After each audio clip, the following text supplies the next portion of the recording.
اور جناب دیکھیں کس طرح کے ان دونوں میں سے ہو سکتا ہے کسی نے ریکارڈنگ جو ہے وہ لیک کر دیا. آپ اندازہ لگائیں ان دونوں میں سے بھائی کوئی کیوں کرے گا, وہ اپنی عزت کی دھجیاں کیوں اڑائے گا, وہ جو ایک پرائیویٹ کنورزیشن ہے وہ اپنی کیوں لیک کریں گے. تو آپ اندازہ لگائیں یہ سپریم کورٹ کے, یہ سپریم عدالت کے جو جج صاحبان ہیں, جسٹس صاحبان ہیں, وہ یہ بات کر رہے ہیں. آپ خود اندازہ لگا سکتے ہیں. تو جسٹس نعیم اختر افغان نے ریمارکس دیے کہ بدقسمتی سے اس ملک میں سچ تک کوئی نہیں پہنچنا چاہتا. سچ جاننے کے لیے انکوائری کمیشن بنا, اسے سپریم کورٹ سے اسٹے دے دیا گیا. ایک کمیشن بھی بنا تھا, اس کو بھی سپریم کورٹ نے روک دیا, جیسے کہ آپ نے اسلام آباد ہائی کورٹ کو روک دیا. تو آپ خود ہی کہہ رہے ہیں کہ کوئی بھی نہیں چاہتا کہ سچ اور حقائق جو ہے وہ سامنے آئے. پھر ناظرین کا کیس مقرر نہیں ہوا, پارلیمان نے سچ جاننے کی کوشش کی تو اسے بھی روک دیا.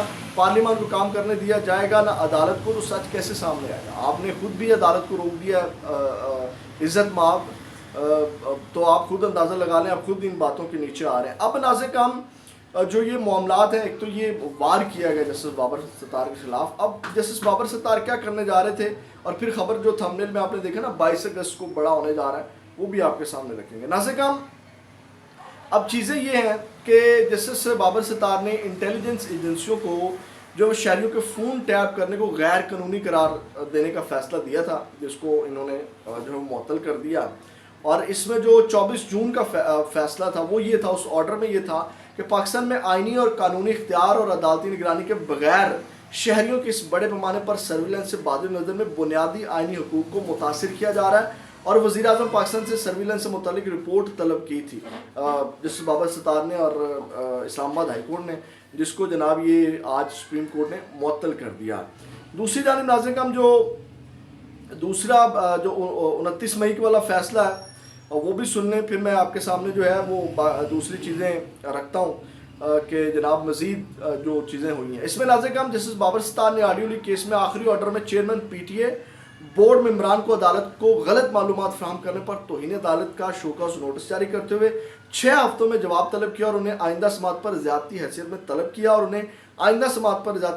طلب کیا عدالت نے ٹیلی کام آپریٹرز کو سرویلنس کے لیے سسٹم لگانے سے متعلق خط و کتابت کا ریکارڈ سسٹم کیسے کام کرتا ہے, اس تک کس کس کی رسائی ہے یا رہی ہے, کہ تمام تفصیلات جمع کرانے کا حکم دیا تھا. عدالت نے P T a technical experts کو گرافکس کے ذریعے سرویلنس سسٹم کے کام کرنے کا طریقہ کار, ڈیٹا سٹور کرنے, دوبارہ حاصل کرنے, استعمال کرنے, محفوظ کرنے اور ضائع کرنے سے متعلق معلومات پر معاونت کا حکم دیا تھا. اور سپریم کورٹ نے آج جسٹس بابر ستار کے اس آرڈر کو معطل کر دیا. وہ 29 اور 24 جون اور 29 مئی والے یہ وہ آرڈر تھے. تو اس میں وزیر اعظم کو بھی طلب کیا تھا, ایجنسیوں کو بھی طلب کیا تھا, ایجنسیوں کے لوگوں کو بھی کہا تھا کہ آپ جناب وہ سیکٹری دفاع اور آئیں, اور ذاتی حیثیت میں تو جو انٹیلیجنس کے لوگ ہیں ان کو بھی نوٹس جاری کیے گئے تھے. تو یہ ناظرین کا ایک بہت بڑا آج وار کیا گیا ہے ان کے اوپر, جسٹس بابر ستار کے اوپر. یہ سیدھی ایجنسیوں کی پشت پناہی ہے, ایجنسیوں کو سپورٹ آج ملی ہے کہ جناب آپ جو مرضی کرتے پھریں اور آپ کو کھلی چھوٹ ہے. اب آتے ہیں جو جسٹس بابر ستار نے چھکا مارا ہے 22 اگست, اور جناب جو میری خبر کی تصدیق ہوئی ہے, اب وہ اہم خبریں آپ کے سامنے رکھتے ہیں.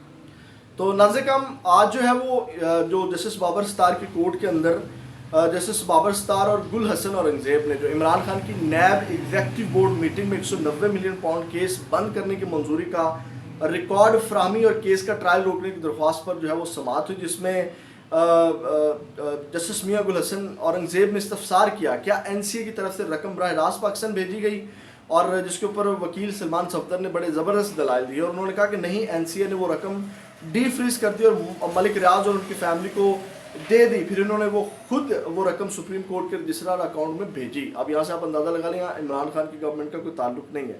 پھر جسٹس وکیل سلمان صفدر نے کہا کہ ملک ریاض نے القادر ٹرسٹ کے لیے زمین تحفے میں دی, یہ یونیورسٹی کہاں ہے, جسٹس میاں گل حسن اورنگزیب نے پوچھا. تو سلمان صفدر نے بتایا کہ یونیورسٹی جہلم کے قریب اور فنکشنل ہے. تو اس کے بعد ناظرین کا اہم ٹرائل کورٹ نے عمران خان کی نیب ایگزیکٹو بورڈ میٹنگ کا ریکارڈ طلب کرنے کی درخواست مسترد کرنے کی حیران کن وجہ لکھی ہے. وہ یہ کہ نیب کا تفتیشی officer NAB board meeting record کا آتھر یا کسٹوڈین نہیں ہے, اس لیے ریکارڈ پیش کرنے کا حکم نہیں دیا جا سکتا. وکیل سلمان صفدر نے یہ بھی دلائل دیا, انہوں نے کہا کہ اس طرح کی حیران کن یہ دلائل دے رہے ہیں. پھر ناظرین کا ٹرائل کورٹ جلد سے جلد فیصلہ دینے کے لیے بہت بے چین دکھائی دے رہی ہے, جھوٹی تاریخیں دی جا رہی ہیں. سپریم کورٹ نے نیب ترامیم کیس میں نیب ریفرنس پر فیصلہ دینے سے روک رکھا ہے, پتہ نہیں اتنی جلدی کیوں ہے, یعنی کہ سپریم کورٹ نے نیب کے جتنے بھی کیسز ہیں ان میں حتمی فیصلہ دینے سے روک رکھا ہے. تو اس کے بعد ناظرین کرام جو بڑی پیش رفت ہوئی جسٹس بابر ستار کی کورٹ کے اندر سے وہ یہ ناظرین کرام کہ انہوں نے 190 ملین پاؤنڈ ریفرنس کا ٹرائل روک دیا اور حتمی فیصلہ دینے سے روک دیا اسلام آباد ہائی کورٹ نے. یہ جو آپ کو پتا ہے کہ اس وقت مین کیس 190 ملین پاؤنڈ والا ہے جس میں کہا جا رہا ہے جناب یہ ہو جائے گا وہ ہو جائے گا, اور میں نے آپ کو بتائی تھی چیزیں بہت حد تک سیٹل ہو گئی ہیں. تو یہ آج جسٹس بابر ستار اور جسٹس گل حسن اورنگزیب کی کورٹ سے فیصلہ, یہ بہت بڑی ڈیولپمنٹ ہے. اس کے بعد ناظرین کرام اب آتے ہیں جو 22 اگست اور جو میں نے آپ کو خبر دی تھی, یہ بڑی انٹرسٹنگ چیزیں ہیں جنرل فیض کے حوالے سے, کیونکہ اس کو بہت لنک کیا جا رہا تھا کہ جناب وہ ایسا ہو جائے گا اور ویسا ہو جائے گا. لیکن 22 اگست کو کیا ہونے جا رہا ہے ناظرین کرام, 22 اگست کی خبر لے لیں. اور 22 اگست کو ناظرین کرام شعیب شہین نے یہ کہا, آپ کو پتہ ہے پی ٹی آئی جلسہ کرنا چاہ رہی تھی اور یہ عمران خان کی رہائی اور مہنگائی کے حوالے سے بہت بڑا جلسہ ہونے جا رہا ہے. اور اس حوالے سے جو شعیب شہین کے ریمارکس آئے وہ یہ ہیں کہ پی ٹی آئی اسلام آباد میں جلسے کے لیے تیار ہے. یہ 22 اگست کو چاہے پکڑ دھکڑ گرفتاریاں شیلنگ کریں, ہماری تیاری مکمل ہے, جلسہ ہر صورت ہوگا, جہاں جہاں پہ ہمیں روکیں گے وہی جلسہ ہوگا. تو 22 اگست کو دمادم مسکل اندر پاکستان تحریک انصاف کرنے جا رہی ہے, بہت بڑا سرپرائز دینے جو ہے وہ جا رہی ہے جو پاکستان تحریک انصاف ہے.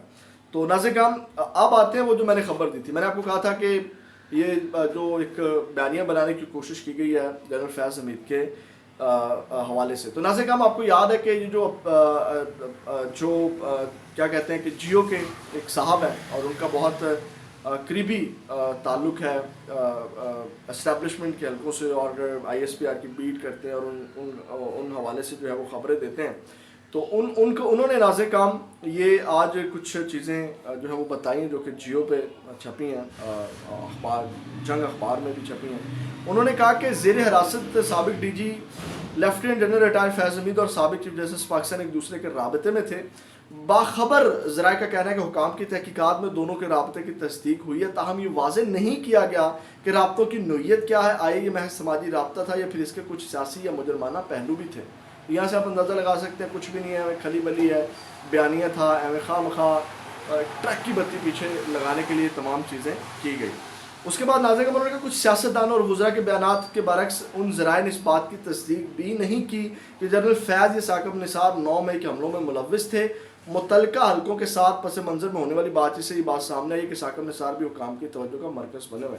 اب یہاں سے آپ اندازہ لگائیں جو میں نے آپ کو خبر دی تھی اور جو پوائنٹ آپ کے سامنے رکھنا چاہتا ہوں کہ جنرل فیض حمید کے حوالے سے میں نے آپ کو بتایا تھا یہ سارا ایک ڈرامہ ہے, ایک پروپیگنڈا ہے, اور 9 مئی کے ساتھ لنک کرنے کی کوشش کی کہ جناب یہ ڈکٹیٹ کر رہے تھے یا چیزوں کو دیکھ رہے تھے. حامد میر نے بھی اس طرح کی خبریں دی کہ جناب وہ جنرل فیض حمید کچھ لوگوں کے رابطے میں تھے, پاکستان تحریک انصاف کے رہنما تنگ تھے, اب وہ ان کی جناب جان چھوٹ گئی جنرل فیض حمید سے اور اس کا فائدہ پاکستان تحریک انصاف ہوگا. تو وہ کوئی تصدیق ہی نہیں کر رہے, یعنی کہ ادارہ ہمارا جو فوج کا ادارہ ہے یہ وہ بتا رہے ہیں کہ تصدیق ہی نہیں کر رہے کہ جناب اس طرح کے کوئی معاملات 9 مئی والے کوئی معاملات ہیں یا نہیں ہیں. تو یہ ایک سیدھا جو ہے یہ ایک ڈرامے بازی تھی اور یہ تمام وہ چیزیں تھیں. تو یہ ناظرین کرام اب تک عام اپڈیٹ سگنل میں آپ سے دوبارہ ملاقات ہوگی. اپنا بہت زیادہ خیال رکھیے گا, اپنے چینل کا بھی. پاکستان زندہ باد.